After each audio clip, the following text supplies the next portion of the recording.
Morena councillors. We're just waiting on Adrian, but we'll make a start.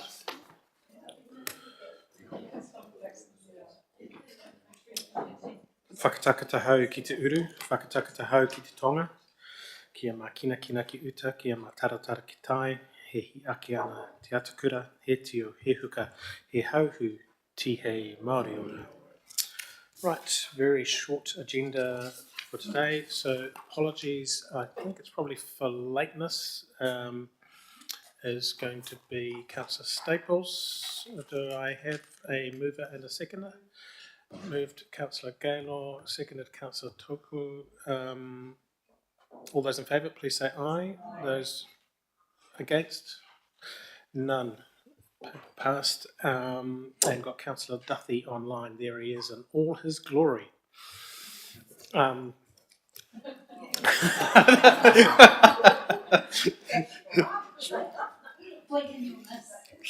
Right. Conflict of interest declarations? None. Public participation? We haven't been advised of any. So that takes us straight to the annual plans of fear.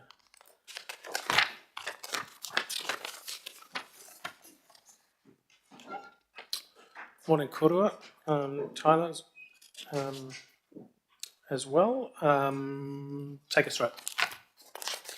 Morning, Koto. Through you, the chair, our purpose here today is to confirm your agreement for the inform and engage approach for our annual plan, including what dates that you may or may not want to run coffee and chat sessions like we did in the previous year. If you would like to hold those in person, we're open to dates, times, places, but we have given you some suggestions in the paper.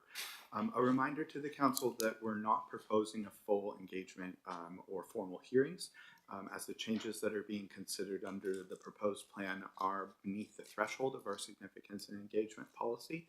So we're only suggesting that you inform and engage the community.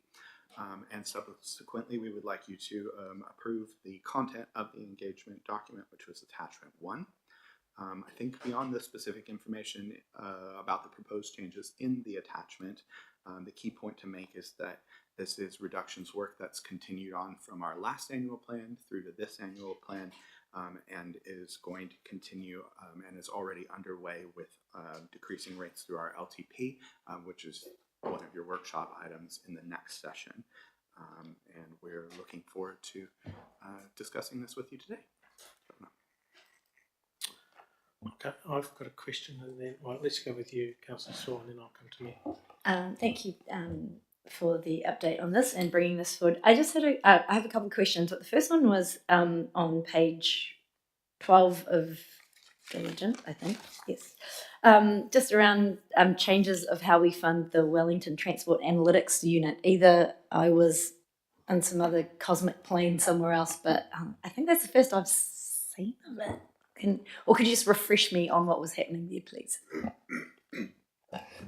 Kia ora, councillors. The Wellington Transport Analytics Unit is housed in GW, and it does all the transport modelling for the region. But it's actually paid for by a coalition of councils and NZTA. And through the last 3-year funding round discussions with NZTA, the funding mix was changed. So essentially, rather than having like a lump sum paid by each council, it's now done partly on a project by project basis. So for instance, NZTA in putting forward the RONS projects would be paying an allowance to the Wellington Transport Analytics Units for doing the modelling for that project. So it's essentially just a change in how we collect the money, and that's now been formalised through a funding agreement with all the different funding parties. And then my next couple of questions relate to the last 2 pages of the attachment, which is around the proposed revised rating figures. And while I just want to acknowledge all the work that our staff have gone through in finding reductions to get us under 10%, and just want to recognise the efforts in that and the difficult decisions behind all of that. I do note that we have an average increase in rates, but if we look at specific areas around our constituencies, there's a lot of there's a variance. Thank you. There's a lot of variance for, you know, if you're a residential ratepayer versus a business ratepayer in Upper Hutt. What are our sort of comms around that, bearing in mind that we might go out and go, hey, it's a average rates increase of this much and only this much a week. But if you're the person who's having the, nearly 50% increase in Upper Hutt, or if you're in Masterton and it's 17%, that's quite a different experience. Do we have an approach on how we're going to communicate with those particular communities? And also, how do we explain those sorts of variances? Through the chair. So we do have information in the engagement document and information on the website around how the rates are calculated and how it is always going to be a bit different for each part of the region, or even between neighbours, because of the different services provided or just where you're located. And so that we've sort of captured that. We've got an FAQ document which will also be available to the community and to you as councillors when this goes live next week.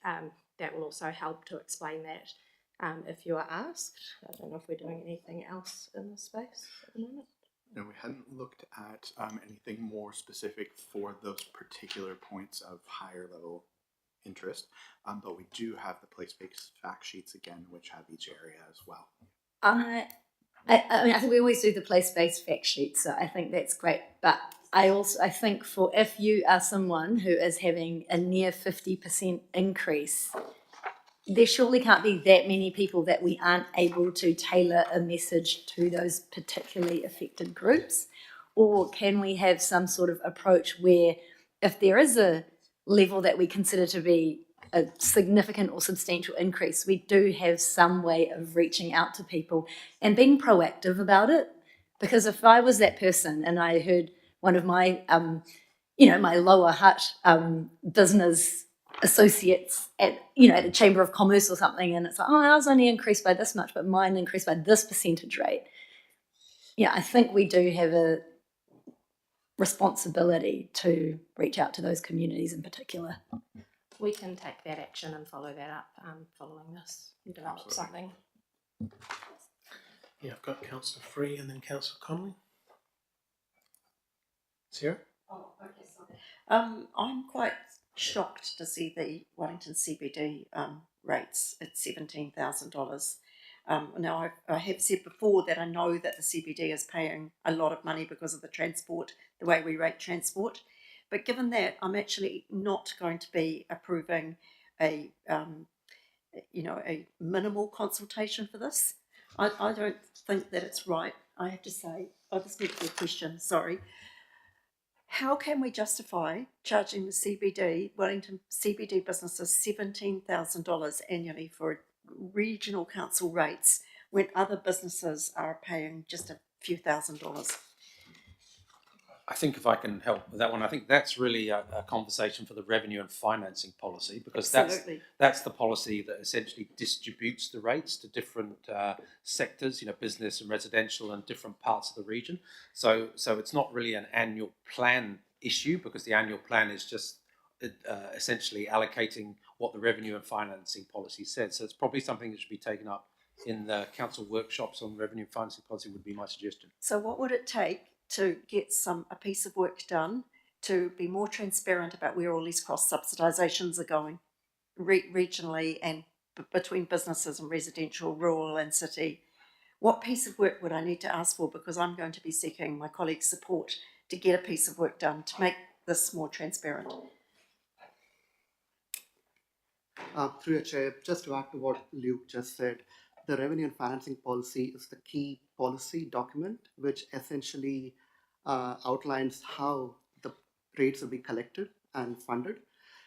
The rates model that we have in place essentially just allocates the various rates to the various regions. So the rates model closely aligns with the RNF policy. So once we've got the RNF policy workshop and all the councillors have had a chance to look at how things are done, we can then look at how does that fit into the rates model, and then we can have some scenarios for you in terms of how the two of them play together. So, in a way. what do I need to do? And maybe this is a question for the chair. What do I need to do to bring a motion with hopefully support from my colleagues to make sure we get that information at the revenue and financing workshops that I believe we're about to have at some point? Thank you, Councillor Free.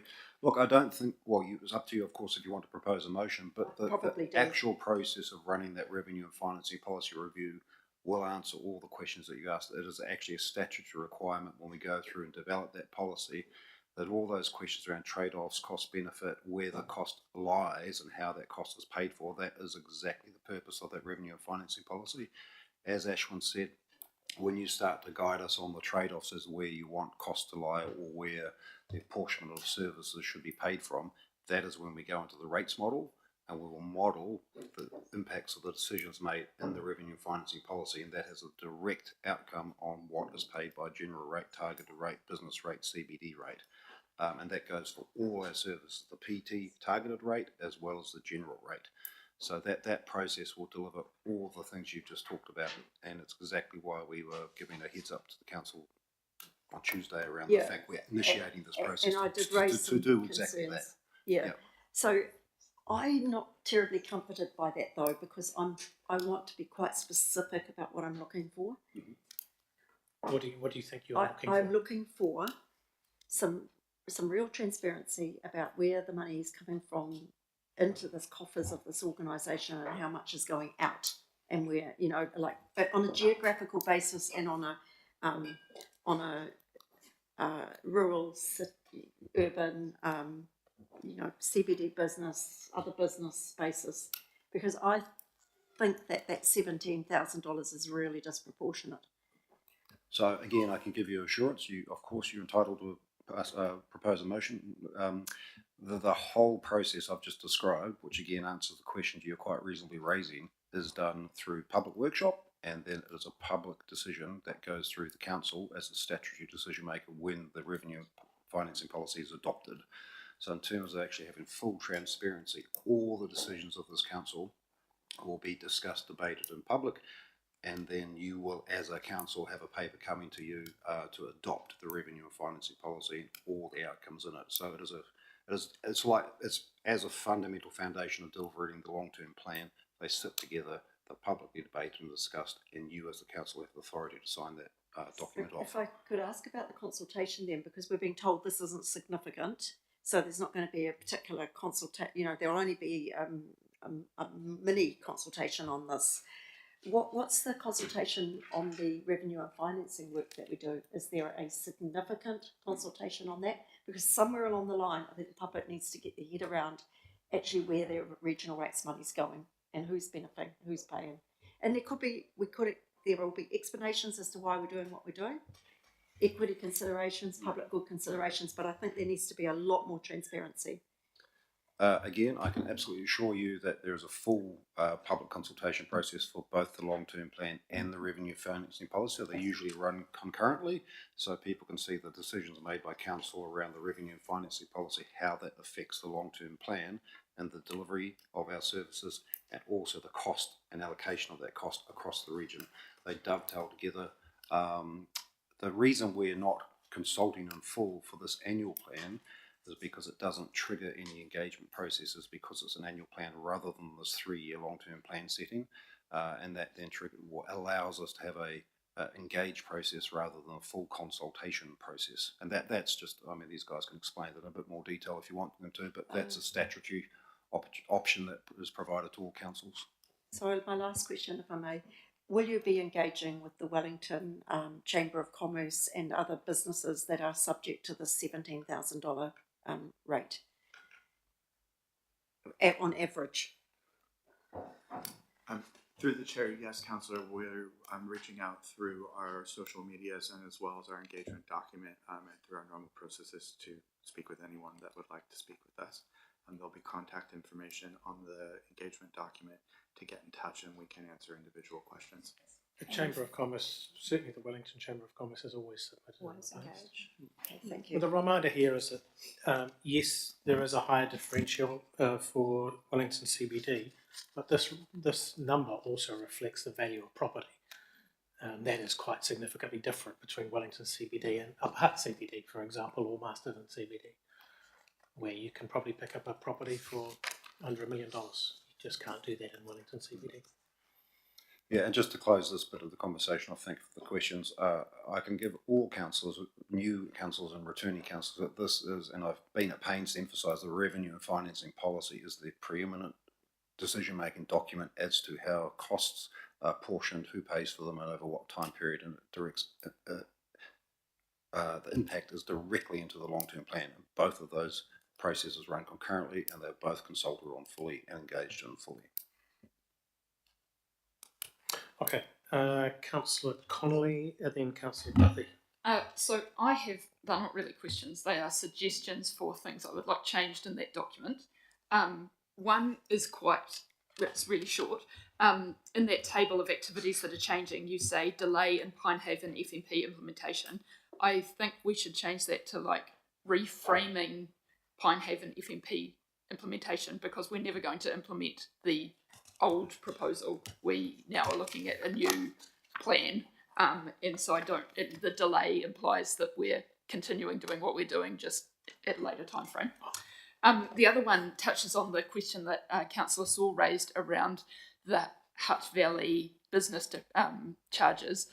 I think in this document, and admittedly I'm only seeing what was put in front of me in terms of papers, that question hasn't been addressed. And I remember that you told us there were particular reasons about why Upper Hutt and Lower Hutt businesses were getting stung, and it was something to do with revaluations and something to do with pipe revaluations. I can't quite remember it, but I do think in here we need a sentence that just covers off that question, because that is going to be the obvious question that the Hutt Valley councillors are going to get when people read this document. Okay, Councillor Duffy, I think you've withdrawn, so Councillor Johnstone. Thank you. I just want to concur transparency is really important, and the Wellington Regional Chamber of Commerce is always interested in Wellington. They represent the whole region. It's differential, just letting you know, differential rating, but they are engaged and they will want to know.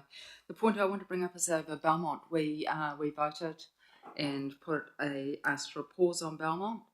We asked to have a look at the plan and prioritise, and within that we expected a pause on the lease, but I see nothing has changed in the document, and I'm just wondering if officers have picked up that there was a change.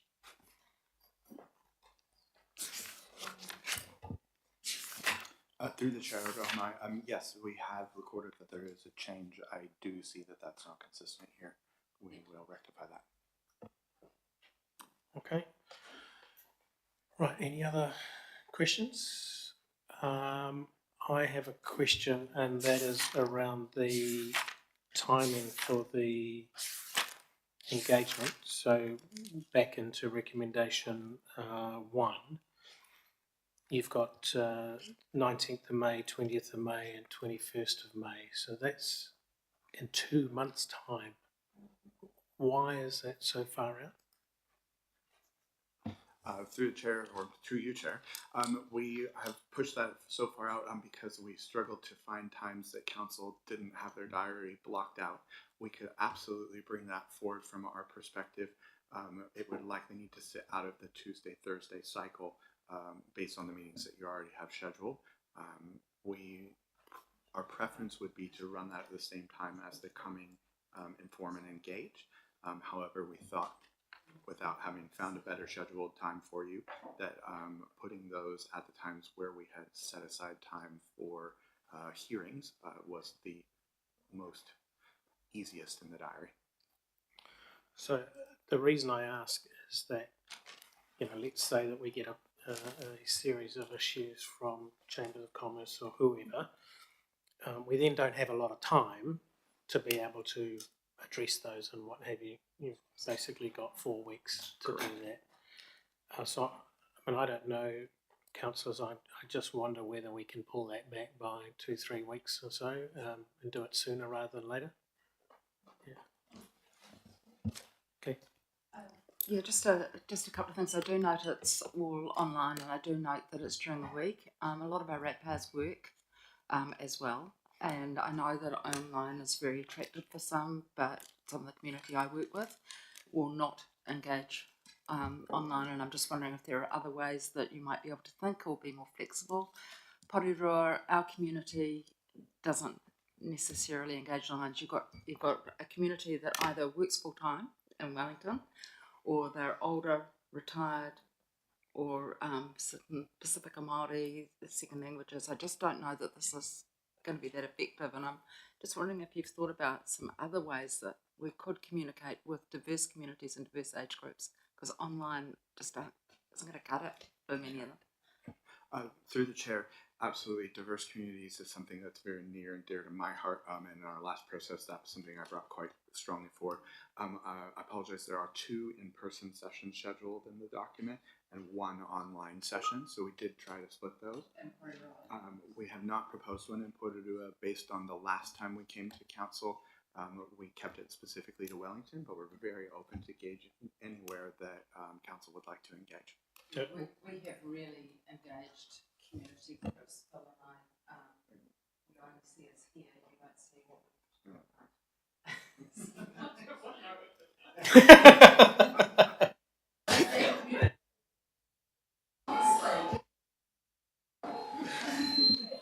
Can I suggest on that, if a particular engagements that the councils would like, in the case of what you've just raised, councillor, then just go back to the team, or we can figure out how we make that happen. So, is there sort of some agreement that if the officers can, we pull back the time? I don't think we need to change the dates that are on here, but we can. But if you clear, Phil, if you talk with officers, we can slide in a Porirua session if you want to do that. I have to say, having done this many times in the past, that for those of you who've come from city councils in particular, you will not find that there's as much interest at all in the work of the regional council. So these documents will go out and you'll get 2 people come along to sessions. So I think using the residents' associations and stuff is probably your best route, I have to say. But even then, they will struggle a little bit to actually grip on this, recognising that the Porirua documents will be out at about the same time and whatever, they'll be much more interested in what Porirua City Council or Wellington City Council are doing. So just on that, Darren, if we have dare I say it, something that actually looks okay, summary document that we could send to residents associations to say, we're happy to meet with you to discuss this, because they meet every month, but the sooner we have something like that, the more likely we are to get some engagement. And I agree with you, Darren. I mean, regional councils aren't actually top of their mind or top of the pops, but let's try and make us top of the pops. So, okay, Sarah, then Yata. Could we please have one session that's targeted at businesses, and it's not just Wellington businesses, it's and recognising that businesses will not necessarily be able to attend in the middle of the day, all of them. So can we get some information about what would suit businesses and actually have a session that is targeted towards the business community in our region, business communities? So the best way to do that might be to work through the Chamber of Commerce and ask if they want to facilitate something. They've got the contacts and they can rev them up all they like, and we just turn up. Yeah, that's right. Can I just make a point in that context? I think this is all good, and we can certainly do the things that we've been asked to do. It's a good idea to do them. When we do engage with places like the Chamber and such like, it is almost a precursor to the conversations we'll be having in the revenue and financing policy and the long-term plans. The ability to actually change what's in the annual plan in any substantial degree, that actually doesn't exist. but it's a very useful exercise to get feedback, and it will be very useful in forming what we will be doing in the next 12, 18 months. So just to be clear on what is attainable and what's not attainable. I just wanted a bit of a timeline of when we might see some of those extra notices that we want to have for those communities, and also if there's an opportunity for councillors, particularly the constituent councillors, to have some input into what they'll have, be facing in terms of questions and so forth. Absolutely. We right now, assuming that you folks approve our plans going forward, once we make the changes, the engagement will go live on Monday. So we will have all the materials ready by close of business Friday. But before that, are we able to have a look at it and to see whether it's... We can circulate that to you, if not this afternoon, then first thing tomorrow morning. And if we need to delay by a day on launching or two, we can do that as well. They likely won't be designed copies at that point, but we can get you the text. Councillor Macarini.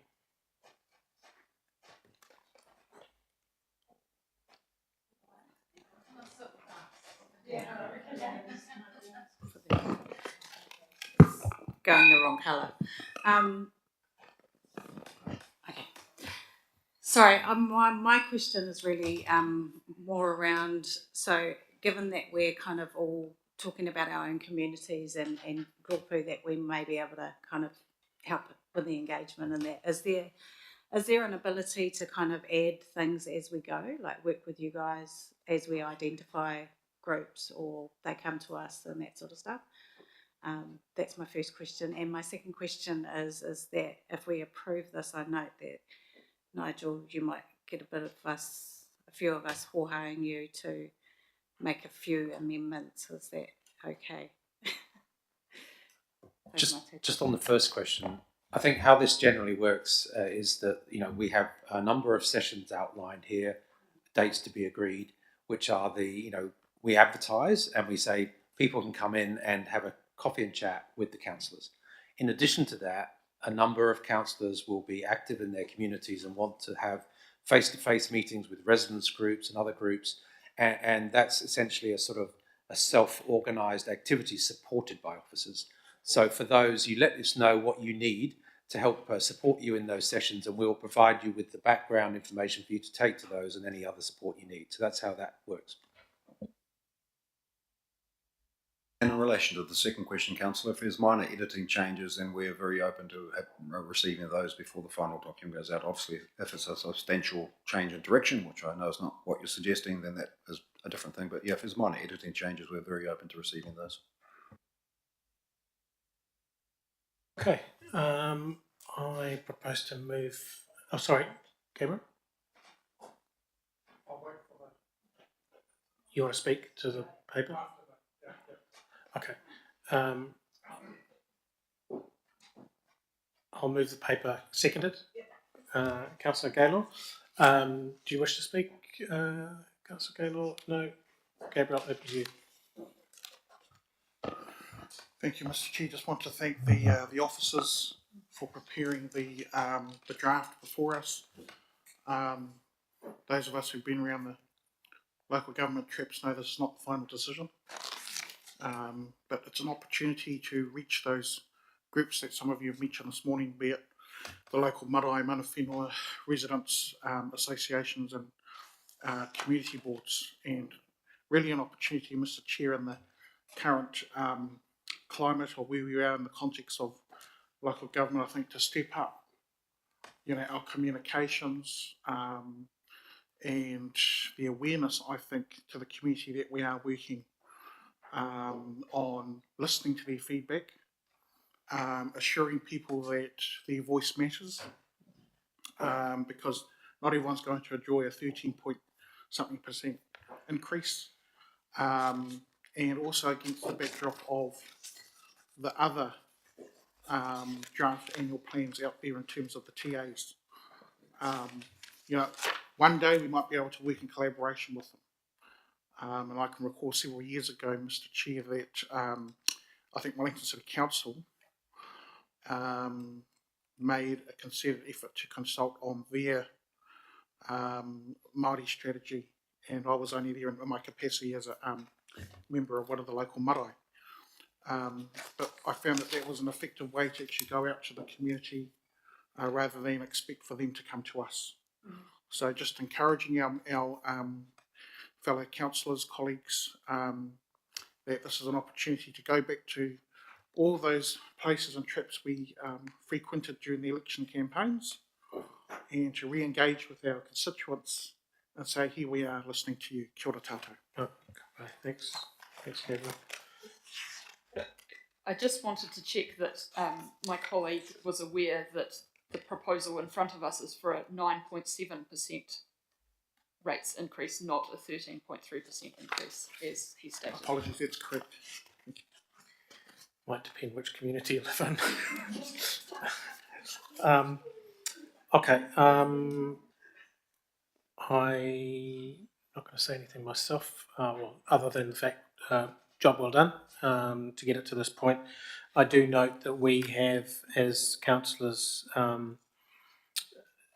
sent an informal request for the Chief Executive to look further at rates decreases. So those are things that we would now need to consider when we've worked through this exercise, how we potentially further trim the budget line for the next financial year.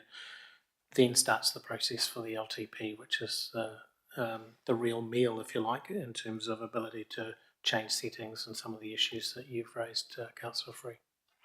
So all those in favour, please say aye. Aye. Those opposed? Paper passed. Thank you very much. That brings us to the end of the council meeting. Let me just wrap us up with a karakia and then we'll move into a workshop.